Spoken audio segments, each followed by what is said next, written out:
Magandang araw mga Aldab Nation! May panibago na naman po akong update para sa inyong lahat. Pero bago natin ito umpisahan ay huwag niyo muna kalimutan na mag-subscribe sa aking YouTube channel at i-click mo na rin ang katabing bell button para maging updated ka sa mga latest videos na i-upload ko. At kapag umabot na ng 100,000 subscribers ang aking channel ay may sorpresa ako para sa inyong lahat.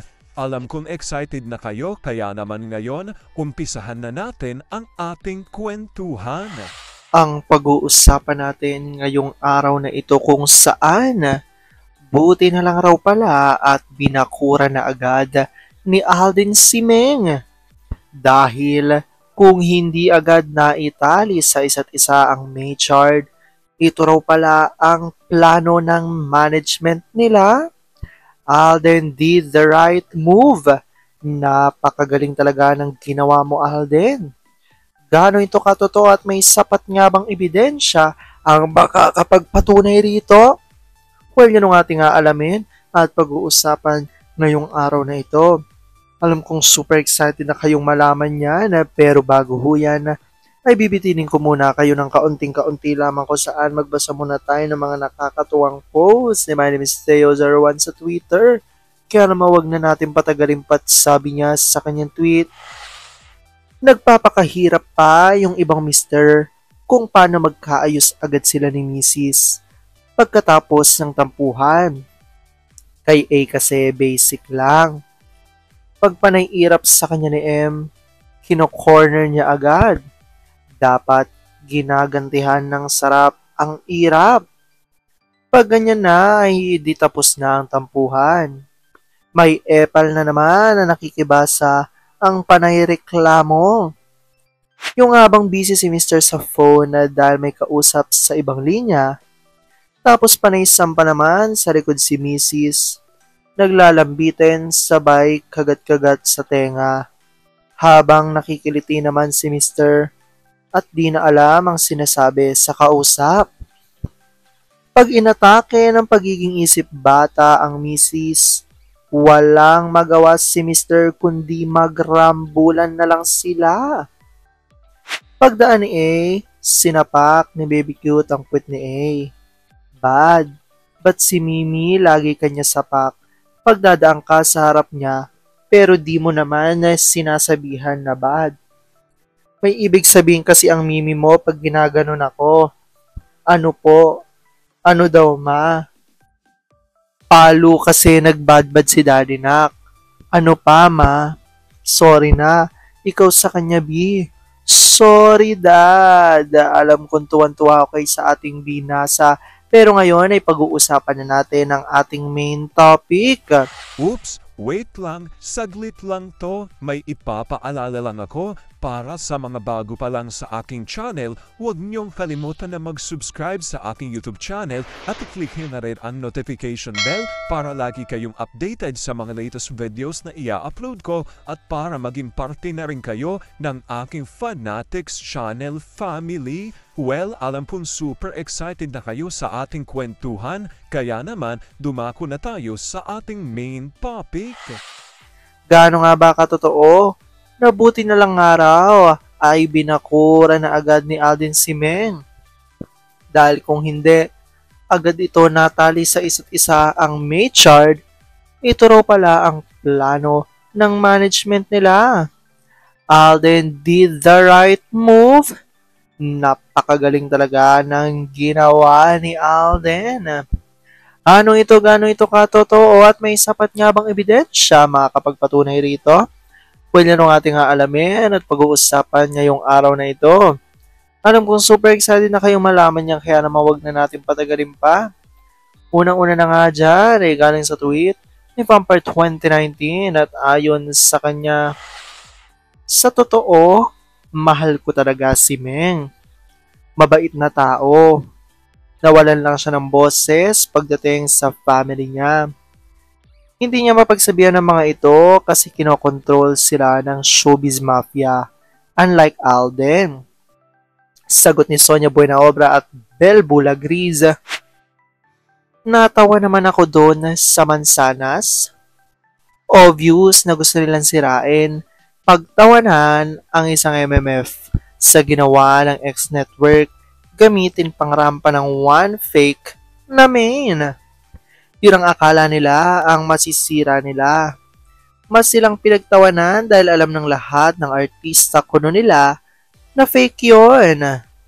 Akala ng katol at tanga ang True-Blooded Aldab Nation. Uy, tahimik lang kami dahil alam namin ang totoo. Kami ay waiting nang sumabog ang pigsa ni Baklang Wannabe at sasabugan tayo ni Atay Bia. At ito na nga revelasyon na galing kay JNLo at ayon na sa kanya, "I started my day watching this. Sarap mag-throwback and Cup's amazing stories.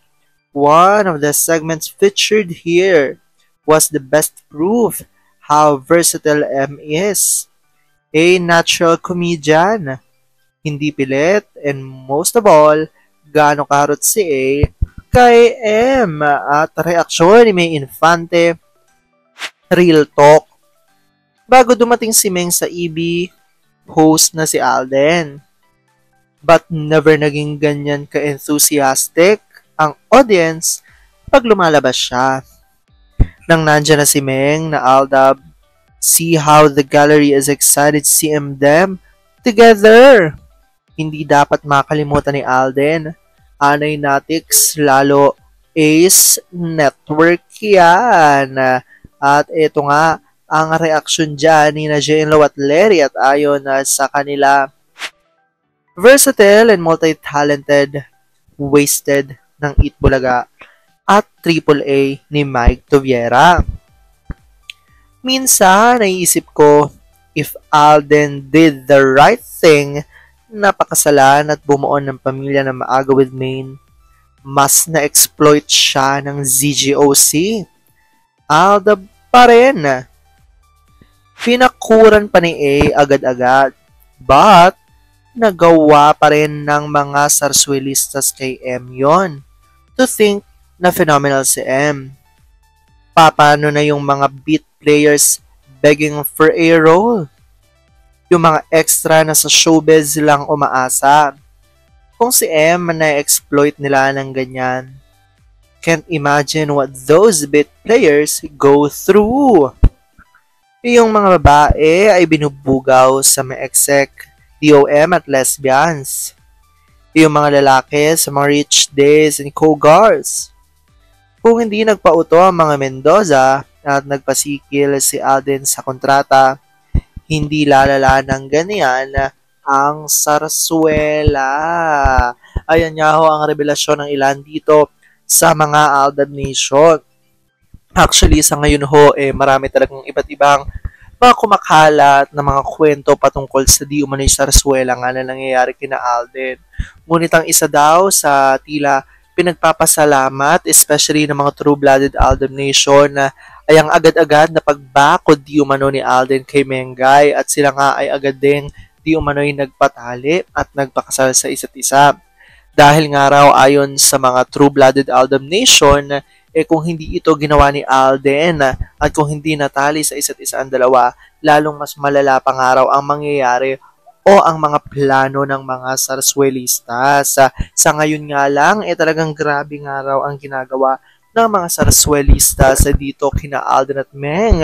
Paano pa kung talagang walang hawak na papel ng kanilang pag-iibigan ang dalawa ayon yan sa mga True-Blooded Aldab Nation. Kaya naman maraming ADN ang patuloy na tuwang-tuwa kay Alden sa kanyang ginawa at talaga namang sila nga ay patuloy na naninindigan dahil nga kumakapit sila na darating din ang tamang panahon para sa May Chard. Well, comment down below nyo dyan guys kung ano po opinion nyo patungkol dito. Alam ko dahil dito marami sa inyo masalo ngayon kumakapit at naninindigan na Aldab May Chard is real. Pero sabi nga natin na kahit ano pa man na desisyon ng alternate Meng ay kailangan natin itong supportan, kailangan natin itong tanggapin ng buong buo dahil yun ang kanilang deserve. At yun ang aking update for today's video. Maraming salamat mga Aldab Nation. Ingat!